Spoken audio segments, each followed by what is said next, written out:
Welcome to our discussion on learning that is a part of MS21, the social processes and behavioral issues.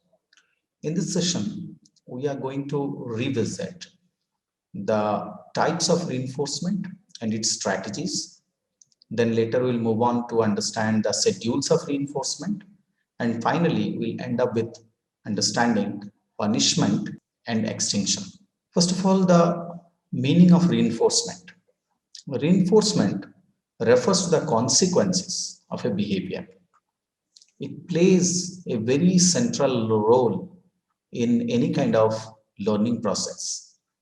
According to the law of effect, reinforcement is defined as anything that both increases the strength of the response and tends to induce called as the repetitions of the behavior that precedes the reinforcement.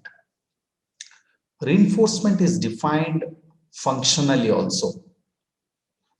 Something is reinforcing only if it is strengthening the response. Something if it is reinforcing within us, that means that it is strengthening. And as it strengthens, it induces a kind of repetition of the response. So reinforcement is an external explanation of behavior as compared to the motivation. I think motivation is also a chapter because your topic talks about social processes, social issues, social processes and behavioral issues. So in behavioral issues also we study motivation. So here, let me differentiate in terms of reinforcement with that of the motivation. As I said, reinforcement is an external explanation, whereas when you are referring to motivation, it is an internal explanation. Why it is an internal explanation? Because it is being concerned with the inner needs.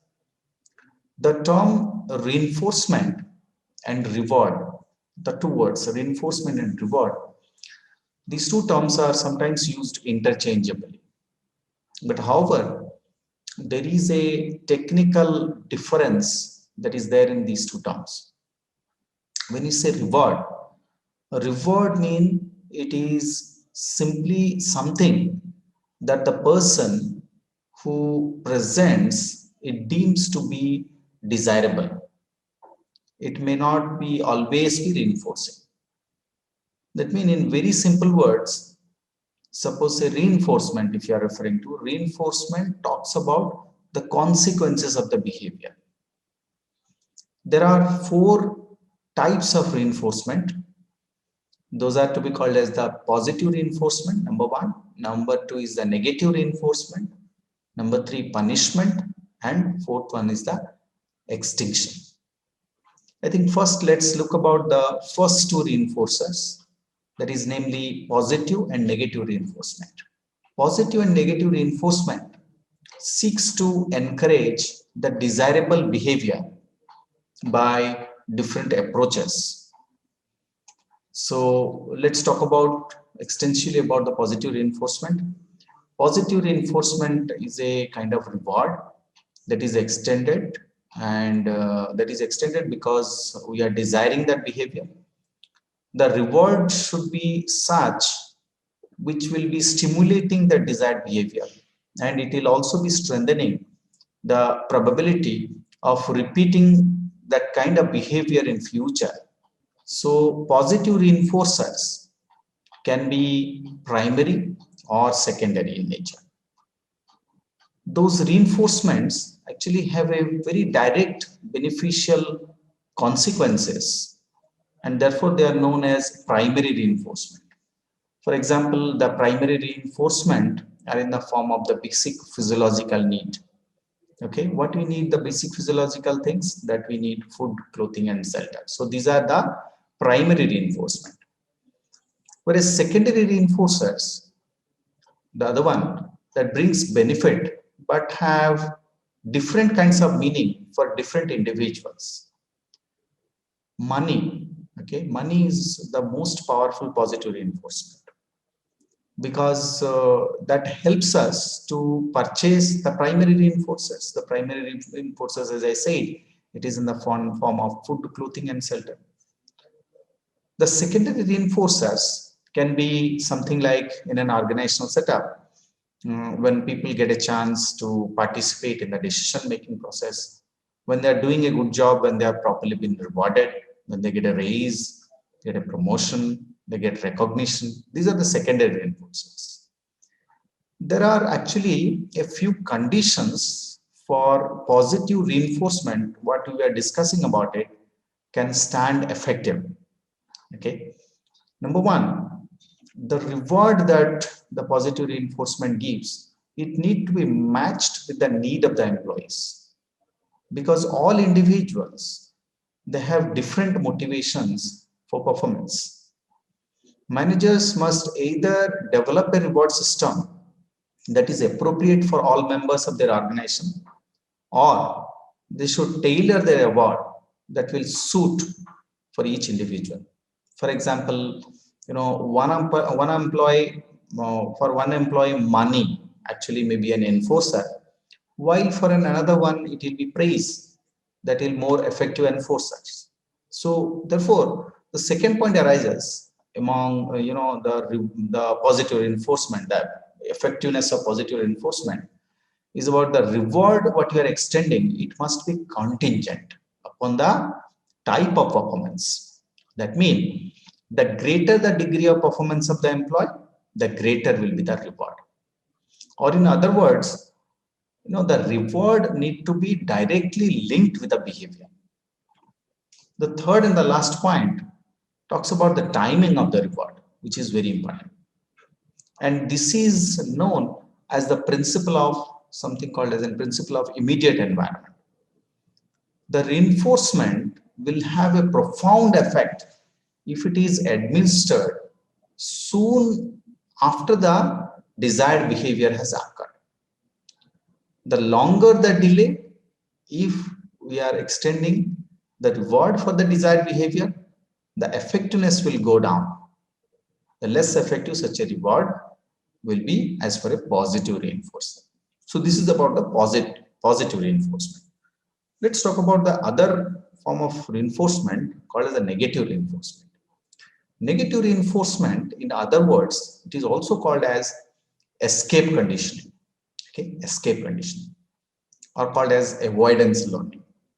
As it is very clear from these names called avoidance learning or escape conditioning, the negative reinforcement, it normally takes place when an individual actually learn to escape, okay, learn to avoid, okay, from where? From the circumstances that is unpleasant in nature.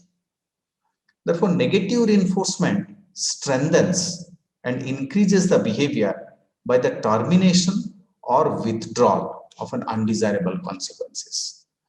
So therefore, just like positive reinforcement, the negative reinforcement is also a method of strengthening the desired behavior.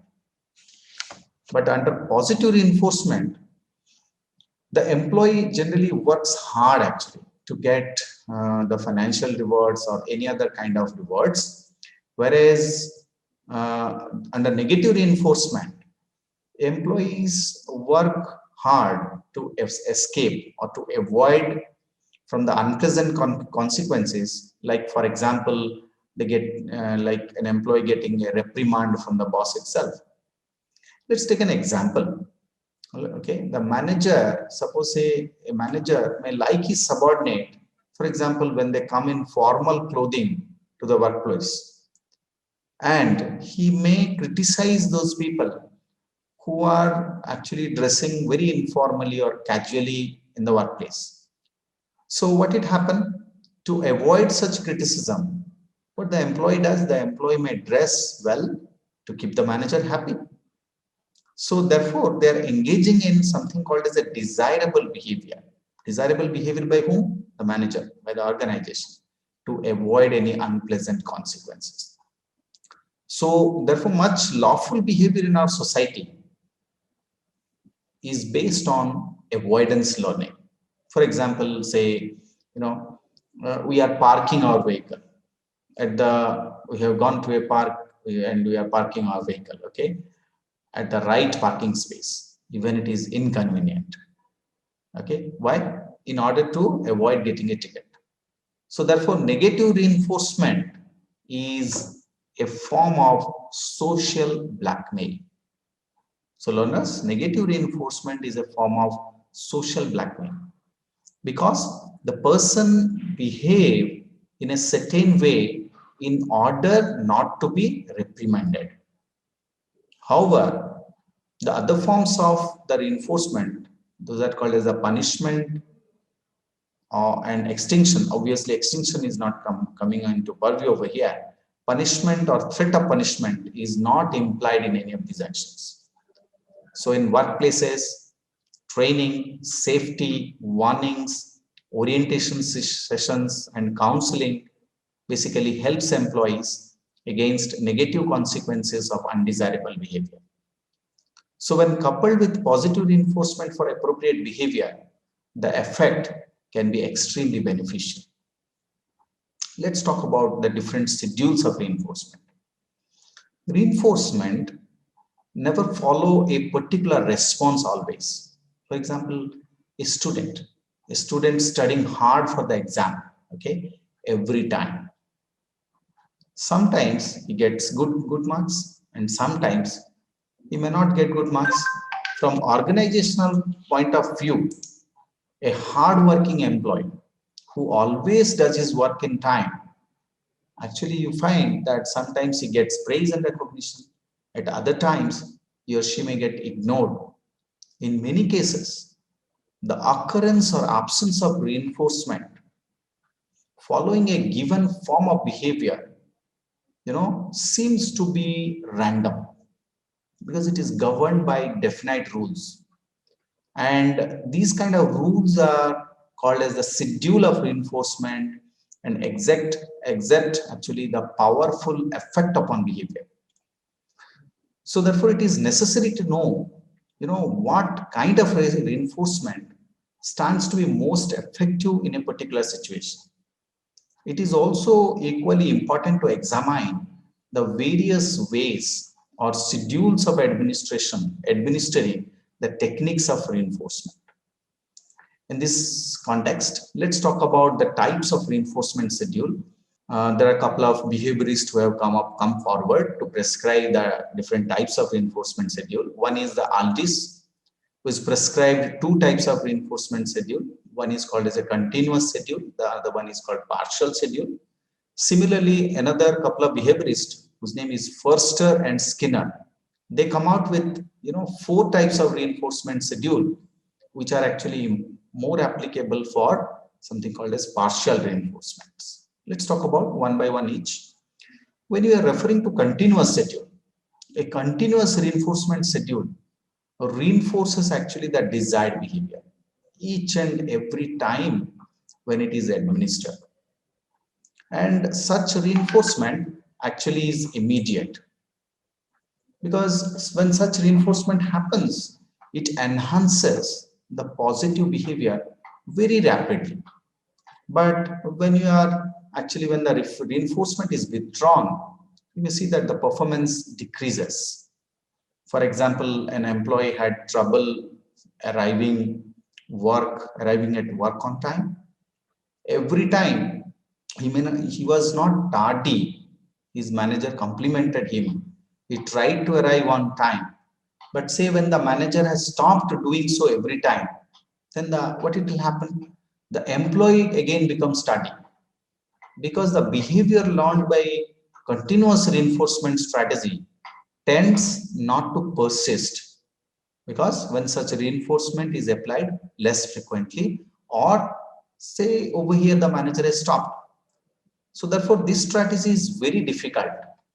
This kind of strategy is very difficult to apply in organizational context, because it is not possible to reinforce a behavior every time. Moreover, continuous observation of subordinate performance also is not that conducive to good interaction. So this is about the continuous reinforcement. Second one talks about partial reinforcement. In partial or intermittent reinforcement schedule, not every instance of the desirable behavior is reinforced, but reinforcement is made often enough to make the behavior worth repeating. It is believed that behavior tends to be persistent when it is learned under the condition of something called as a partial and a delayed reinforcement. This strategy actually leads to slow learning. It is more lasting as compared to continuous reinforcement. Partial reinforcement schedule has also been found having a wider application in a subject like your social processes and behavioral issues, which is a part of organizational behavior. This factor is also extremely relevant to the observed strong resistance to change in attitude, change in values, change in norms. Okay. So, but when we elaborate about the partial reinforcement, it can be of couple of types. It can be of ratio type or it can be of interval type. Ratio schedule depends upon how many responses the subject actually makes. The individual is reinforced, after giving a certain number of specific, depicting a specific types of behavior. Interval schedules, whereas that is what the ratio schedule says, but as interval schedule that depends upon how much time has passed since the last reinforcement. So with interval schedules, the individual actually is reinforced on the first appropriate behavior after a particular time has elapsed. So a reinforcement is also been classified as fixed or variable. Okay, therefore the schedule of reinforcement comes with fixed and variable, and that is in terms of interval and ratio. Therefore we come up with 4 quadranted form of schedule of reinforcement to the reinforcements, the fixed and variable, that is fixed interval schedule, variable interval schedule, fixed ratio schedule, and variable ratio schedule. Let's talk one by one each. When you are talking about fixed interval schedule, in this type of schedule, a fixed amount of time has to elapse before a reinforcement is administered. The critical variable over here is the time, and we are making it constant. In the beginning of any learning situation, actually a very short interval is required. However, when the learning progresses, the interval can be stretched out. Some of the most common example is the salaries or wages that is actually being paid at the end of a fixed period of time. Because most of us or most of the employees, they work on either in many forms, like they paid hourly or weekly or monthly for the time they spent.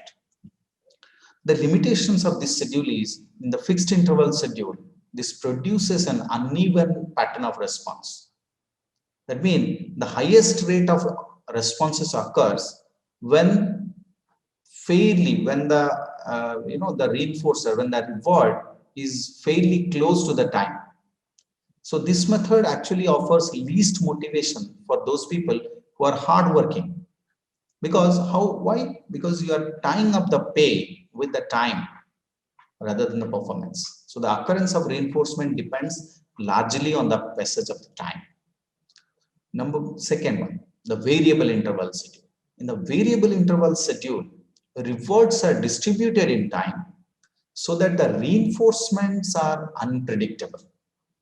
In other words, the reinforcement is administered at random times, okay, which cannot be predicted by the employees. Suppose a surprise test in a classroom is an example.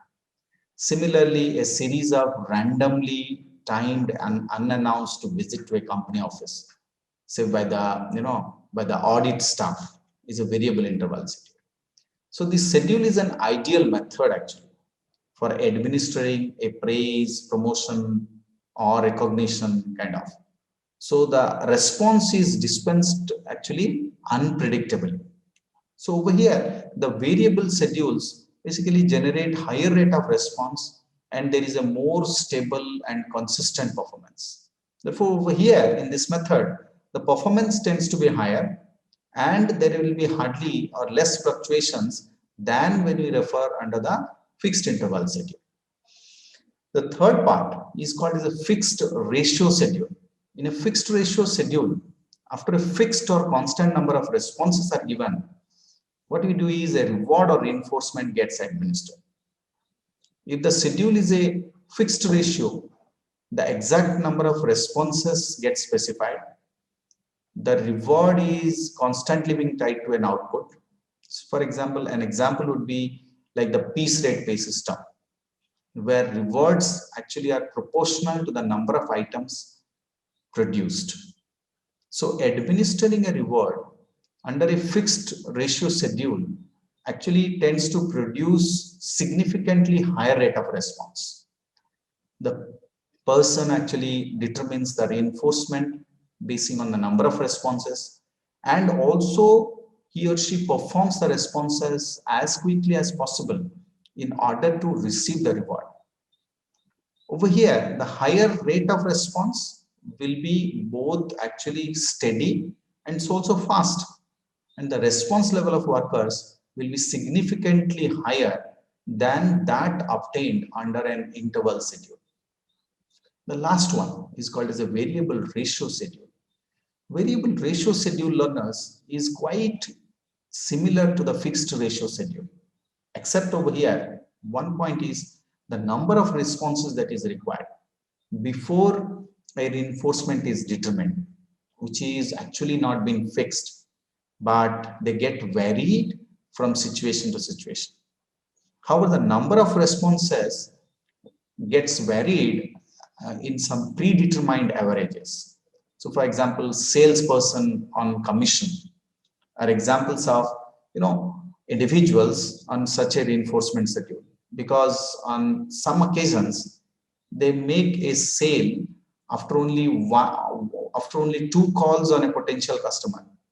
On other occasions, they may need to make more calls, say 20 or 40 calls to secure a sale.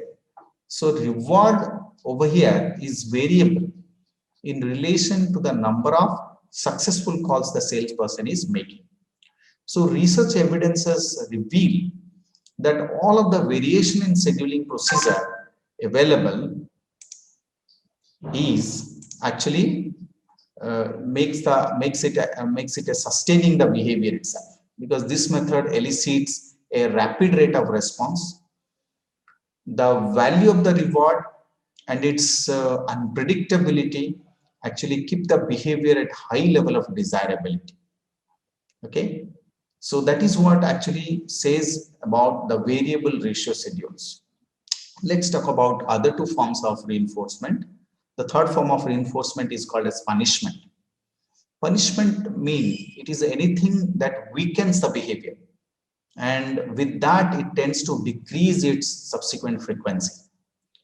Punishment is very controversial method of behavioral modification, and it involves delivering actually a very unpleasant consequence which is contingent upon the occurrence of an undesirable behavior. Both punishment and extinction actually they have an effect of decreasing and eliminating the undesirable behavior, but they are literally different. When you say extinction, extinction is used to reduce the undesirable behavior. Why? Because you have already rewarded them previously. Okay. Whereas now let's focus on the punishment actually, because anyway we are going to discuss extinction separately. The punishment process, this consists of application of an undesirable consequences or withdrawal of the desirable consequences for an undesirable behavior, which has never been associated with the reward before. Common form of punishments are like when a boss criticizes his subordinate harshly, or an organization withholds the pay, deny the privileges, demotions takes place, or they take away the freedom of the employee to do his job on his own way. Punishment actually is a historic method. It's a historic method of reducing or eliminating the undesirable behavior. Sometimes punishment frustrates the punished, and that may also lead to antagonism towards the punishing agent. They'll have a bad, feeling towards the punishing agent. As a result of it, the effectiveness of the publishing agent who does, it reduces over time. For example, if an employee is reprimanded by his manager for taking unauthorized work breaks, the behavior may stop, but only when the manager is around. And when the manager is not visible, the breaks may occur once again. So accordingly, the management usually discourages the applications of any form of punishment, and usually the positive reinforcement techniques are normally used to be preferred.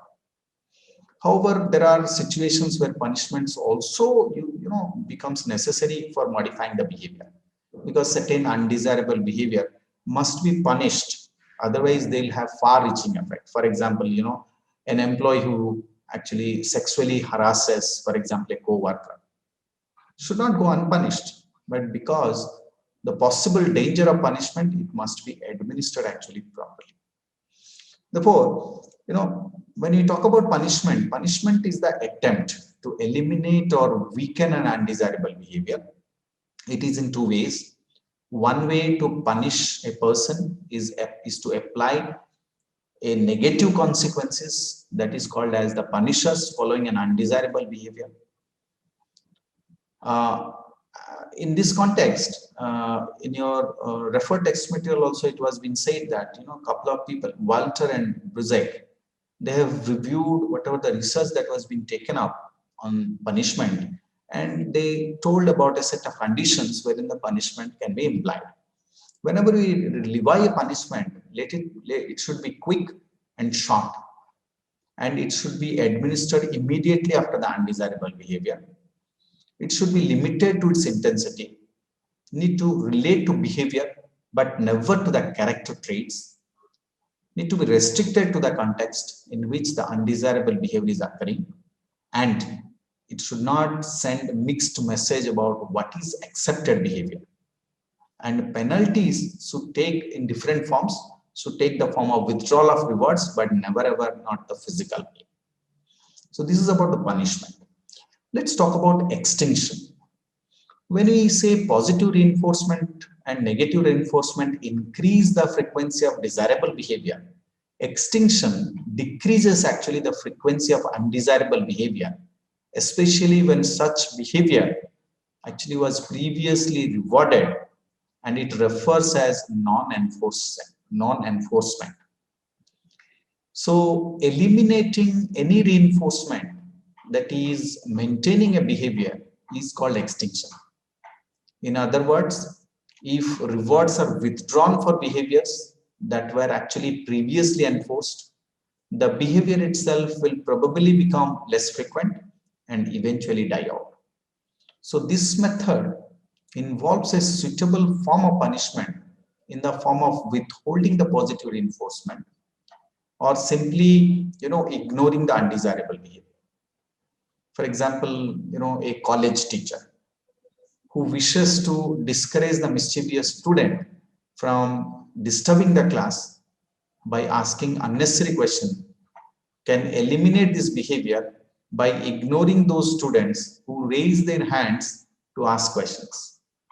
Hand raising will become extinct actually over here when it is invariably met with an absence of reinforcement.